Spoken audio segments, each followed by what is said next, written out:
सांझ का समय था। कोठे के बाहर बजती तबले की थापें जैसे रोज की तरह आज भी गवाही दे रही थीं कि यहां जिंदगी नाचती है, मगर बस बाहर से। अंदर एक कोना था जहां रोशनी की चमक नहीं पहुंचती थी। वहीं एक छोटी बच्ची खड़ी थी, 6 साल की रोजी। उसका नाम भले ही गुलाब जैसा रखा गया हो, लेकिन किस्मत कांटों से भी ज्यादा चुभने वाली थी। रोजी की माँ जरीना शहर की मशहूर तवायफ थी। लोग उसकी अदाओं पर मरते थे, लेकिन कोई भी उसके आंसुओं की कीमत नहीं समझता था। जरीना ने अपनी बेटी को कभी उस कोठे की दुनिया से जोड़ना नहीं चाहा। वह चाहती थी कि रोजी पढ़े, आगे बढ़े और एक आम इज्जतदार जिंदगी जिए, जो उसे कभी नसीब नहीं हुई। हर रात जब जरीना मेहमानों के सामने मुस्कान ओढ़कर नाचती, उसी वक्त पीछे के कमरे में रोजी अपनी किताबों में मां की असलियत को ढूंढती। मगर ना वो किताबें उसे सुकून दे पाती थीं, ना मां की मुस्कान। रोजी को सिर्फ इतना पता था कि मां उसे बहुत चाहती है, और उस प्यार में एक ऐसी बेचैनी थी जो शायद कोई बच्चा समझ नहीं सकता। एक दिन स्कूल से लौटते वक्त मोहल्ले के कुछ लड़कों ने रोजी पर फप्तियां कसी। अरे देखो, तवायफ की बेटी आ रही है, तू भी कोठे पे नाचेगी? रोजी कांप गई थी। उसका मन किया कि जमीन फट जाए और वो उसमें समा जाए, मगर वो भागी नहीं। उसने उन लड़कों को देखा और फिर तेजी से घर की ओर दौड़ पड़ी। रात को जब जरीना ने देखा कि रोजी खाना नहीं खा रही, उसने प्यार से पूछा, क्या हुआ मेरी जान? रोजी की आंखों से झरझर आंसू बहने लगे। उसने मां से पूछा, मैं तवायफ की बेटी हूं ना, तो क्या मैं कभी अच्छी नहीं बन सकती? जरीना उस पल टूट गई। उसकी आवाज कांप रही थी। तू मेरी बेटी है, मगर सिर्फ नाम से नहीं। तू मेरी उम्मीद है, मेरा सपना है। तुझसे ही तो मेरी जिंदगी में रोशनी है। वो रोजी को सीने से लगा रोने। उस रात जरीना की बाहों में सिमटी रोजी को पहली बार यह एहसास हुआ कि मां की गोद दुनिया की सबसे महफूज जगह है। भले ही बाहर की दुनिया उसे नाकारा समझे, लेकिन मां की बातों से उसके दिल में एक सवाल और गहरा हो गया। क्या उसका सपना सच हो सकता है? अगली सुबह जरीना रोजी को लेकर स्कूल पहुंची। हेडमिस्ट्रेस से मिलते हुए उसने कहा, मैडम, मेरी बेटी बहुत तेज है पढ़ाई में। मैं चाहती हूं कि उसे वो मिले जो मुझे कभी नहीं मिला, इज्जत और तालीम। हेडमिस्ट्रेस ने जरीना को ऊपर से नीचे तक देखा। उसकी साड़ी की चमक, चेहरे की बनावट, सब कुछ उसकी पहचान बता रहा था। थोड़ी देर चुप रहने के बाद उन्होंने कहा, हम रोजी को रखेंगे, लेकिन आप समझती हैं कि उसे अलग नजरों से देखा जाएगा। जरीना ने सिर झुकाकर बस इतना कहा, अगर मेरी बेटी कुछ बनेगी तो ये नजरें खुद झुक जाएंगी। रोजी स्कूल में पढ़ने लगी। हर दिन उसके लिए एक नई लड़ाई थी। सहेलियां उसे दूर रहती, अध्यापक सहानुभूति के साथ देखते, लेकिन रोजी ने हार नहीं मानी। उसकी माँ हर शाम उसे पढ़ाती, कहानियां सुनाती और समझाती कि कैसे खुद को दुनिया की सोच से ऊपर रखना है। रोजी को किताबों से प्यार हो गया। जब कोई दोस्त नहीं बना तो उसने कलम को दोस्त बना लिया। वो लिखती थी अपने दर्द, सपने, माँ की बातें और उन चुभती हुई निगाहों के जवाब। धीरे धीरे उसकी लिखी हुई कविताएं स्कूल में तालियों की गूंज देर तक चलती रही, लेकिन जरीना की आंखों से बहते आंसू किसी को सुनाई नहीं दिए। वो हॉल के पीछे एक कोने में खड़ी थी, चुपचाप, मगर भीतर से तूफान बन चुकी थी। उसकी बेटी ने जो आज कहा था, वो न सिर्फ उसकी मां की सच्चाई थी, बल्कि उन तमाम औरतों की आवाज थी जो कोठों की चारदीवारी में दफन हो चुकी थीं। उस दिन के बाद रोजी का स्कूल में बर्ताव बदलने लगा, या यूं कहें, लोगों का रवैया बदल गया। कुछ अध्यापक अब गर्व से उसे देखकर मुस्कुराते, कुछ बच्चे धीरे धीरे उसके पास बैठने लगे, मगर मोहल्ले की दीवारें इतनी जल्दी नहीं टूटीं। रोजी जब भी गली से निकलती, अब भी कानों में फुसफुसाहटें गूंजती। देखो, वही लड़की है, तवायफ की बेटी। रोजी ने अब जवाब देना शुरू कर दिया था, मगर जरीना हमेशा उसे सिखाती, बेटी, हर जवाब शब्दों से नहीं दिया जाता। तुम्हारी कामयाबी ही सबसे बड़ा जवाब होगी। वक्त बीतता गया। रोजी अब किशोरावस्था में कदम रख चुकी थी। उसका झुकाव साहित्य और लेखन में गहराता गया। उसकी कविताएं अखबारों में छपने लगीं, और एक दिन उसे शहर के प्रतिष्ठित साहित्य महोत्सव में आमंत्रित किया गया।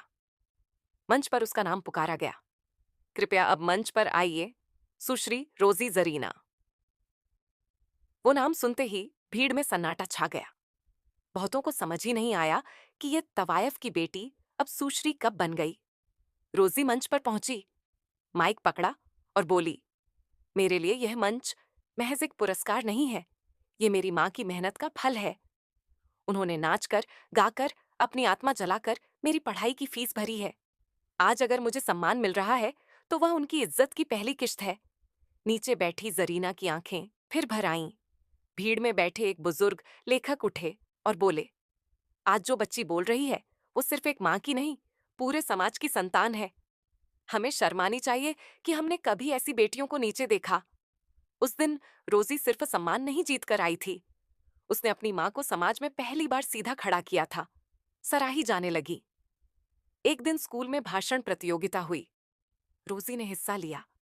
उसका विषय था, मैं तवायफ की बेटी हूं, मगर सिर्फ इतनी नहीं। जैसे ही उसने बोलना शुरू किया, सारा स्कूल सन्न हो गया। मुझे मेरी माँ ने कभी बताया नहीं कि वो कौन है, मुझे बताया कि मैं क्या बन सकती हूँ। लोग सोचते हैं कि मैं उसकी परछाई हूं, मगर मैं उसकी रोशनी हूं। उसने अपने ख्वाब मुझे दिए हैं ताकि मैं उनकी उड़ान बन सकूं। आंखों में आंसू, आवाज में कंपन, लेकिन शब्दों में हौसला। रोजी ने वो भाषण नहीं दिया था, उसने अपनी माँ की इज्जत लौटाने की पहली ईंट रख दी थी। भाषण खत्म होते ही सारा हॉल तालियों से गूंज उठा। तालियों की गूंज देर तक चलती रही, लेकिन जरीना की आंखों से बहते आंसू किसी को सुनाई नहीं दिए। वो हॉल के पीछे एक कोने में खड़ी थी, चुपचाप, मगर भीतर से तूफान बन चुकी थी। उसकी बेटी ने जो आज कहा था, वो न सिर्फ उसकी माँ की सच्चाई थी, बल्कि उन तमाम औरतों की आवाज थी जो कोठों की चारदीवारी में दफन हो चुकी थीं। उस दिन के बाद रोजी का स्कूल में बर्ताव बदलने लगा, या यूं कहें, लोगों का रवैया बदल गया। कुछ अध्यापक अब गर्व से उसे देखकर मुस्कुराते, कुछ बच्चे धीरे धीरे उसके पास बैठने लगे, मगर मोहल्ले की दीवारें इतनी जल्दी नहीं टूटीं। रोजी जब भी गली से निकलती, अब भी कानों में फुसफुसाहटें गूंजती।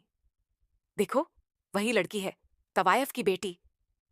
रोजी ने अब जवाब देना शुरू कर दिया था, मगर जरीना हमेशा उसे सिखाती, बेटी, हर जवाब शब्दों से नहीं दिया जाता, तुम्हारी कामयाबी ही सबसे बड़ा जवाब होगी। वक्त बीतता गया। रोजी अब किशोरावस्था में कदम रख चुकी थी। उसका झुकाव साहित्य और लेखन में गहराता गया। उसकी कविताएं अखबारों में छपने लगीं, और एक दिन उसे शहर के प्रतिष्ठित साहित्य महोत्सव में आमंत्रित किया गया। मंच पर उसका नाम पुकारा गया, कृपया अब मंच पर आइए, सुश्री रोजी जरीना। वो नाम सुनते ही भीड़ में सन्नाटा छा गया। बहुतों को समझ ही नहीं आया कि ये तवायफ की बेटी अब सुश्री कब बन गई। रोजी मंच पर पहुंची, माइक पकड़ा और बोली, मेरे लिए यह मंच महज एक पुरस्कार नहीं है, ये मेरी माँ की मेहनत का फल है। उन्होंने नाचकर, गाकर, अपनी आत्मा जलाकर मेरी पढ़ाई की फीस भरी है। आज अगर मुझे सम्मान मिल रहा है तो वह उनकी इज्जत की पहली किश्त है। नीचे बैठी जरीना की आंखें फिर भर आईं। भीड़ में बैठे एक बुजुर्ग लेखक उठे और बोले, आज जो बच्ची बोल रही है वो सिर्फ एक माँ की नहीं, पूरे समाज की संतान है। हमें शर्म आनी चाहिए कि हमने कभी ऐसी बेटियों को नीचे देखा। उस दिन रोजी सिर्फ सम्मान नहीं जीत कर आई थी, उसने अपनी माँ को समाज में पहली बार सीधा खड़ा किया था। सर्दियों की एक शाम थी। रोजी अपने कमरे में बैठी एक कविता पूरी कर रही थी, एक माँ के त्याग पर लिखी आखिरी कविता। वहीं दूसरे कमरे में जरीना धीरे धीरे सांसों की डोरी से लड़ रही थी। उम्र, बीमारियां और बरसों का अकेलापन अब अपनी कीमत मांगने लगा था। मैं जरीना को बिस्तर से उठना भी मुश्किल हो गया था। डॉक्टर्स ने कह दिया था कि अब बस कुछ ही दिन है। रोजी हर वक्त माँ के पास बैठती, उसका हाथ थामे कहानियां सुनाती, कभी अपनी नई कविता पढ़ती, कभी बस उसकी ओर देखती रहती, जैसे आंखों से उसकी रूह को थामे रखना चाहती हो। एक रात जरीना ने धीमे से पूछा, रोजी, क्या तू मुझे माफ कर पाई? रोजी ने झुककर माँ की हथेलियों को चूमा और बोली, माफ? माँ, आप तो वो रास्ता थीं जिस पर चलकर मैं अपनी मंजिल तक पहुंची। आपने मुझे इज्जत दी, अपने आंचल से ढांका, उस आग से बचाया जिसमें आप खुद जलती रहीं। जरीना की आंखें भर आईं। वो अब ज्यादा बोल नहीं पा रही थी, बस धीमे से रोजी का चेहरा देखा, जैसे उसका बचपन दोबारा जी लिया हो। एक वादा कर, जरीना फुसफुसाई। तू कभी पीछे मुड़कर मत देखना और मेरी कहानी किसी और रोजी को रोशनी बनाकर सुनाना। रोजी ने सिर हिलाया। आंसू नहीं पहुंचे, बस उन्हें बहने दिया। उसी रात जरीना की सांसें थम गईं, बिल्कुल वैसे ही जैसे किसी पुराने राग की अंतिम तान खामोशी में गुम हो जाती है। अगले दिन जब जरीना का जनाजा निकला, पूरा मोहल्ला बाहर खड़ा था। वो लोग भी जो कभी उसकी ओर देखने से कतराते थे। और सबसे आगे चल रही थी रोजी, सिर झुका नहीं, उठा हुआ था। मां की चिता के पास उसने एक मोमबत्ती जलाई और बुदबुदाई। आज से तुम्हारी बेटी बस तवायफ की बेटी नहीं, समाज की बेटी है। तुम्हारा नाम अब सिर्फ कोठे की दीवारों में नहीं, किताबों के पन्नों में गूंजेगा। वर्षों बाद जब रोजी का पहला कविता संग्रह छपा, उसका शीर्षक था जरीना, एक मां की आखिरी गजल। कहानी वहीं खत्म होती है जहां एक बेटी अपनी मां की बदनाम जिंदगी को इज्जत की आखिरी सलामी देती है। न नाम रहा, न पहचान रही, बस आंचल की कुछ सिलवटें निशान रहीं। जिसे लोग तवायफ कहते थे हंस के, वो हर रात मां बन के कुर्बान रही। न बोली, न रोई, बस सहती गई, जिंदगी को हर सांस में पहनती गई। बेटी को इज्जत की राहों पे रखा, खुद बदनामी की चादर में जलती रही। अब जो लोग सर झुकाकर गुजरते हैं, वो कभी नजरों से काटा करते थे। मां की चिता में जो रोशनी जली, वो ही आज मेरी कलम में बसी उसका कोई मजार नहीं होगा शायद, मगर हर बेटी के दिल में एक जज्बा रहेगा कि मां चाहे जिस राह से आई हो, मां मां ही रहेगी। और खुदा से पहले आईपीए दोस्तों, यदि हमारी आज की कहानी अच्छी लगी हो तो वीडियो को लाइक करें और चैनल पर अच्छे से कमेंट करें और सब्सक्राइब करें। धन्यवाद।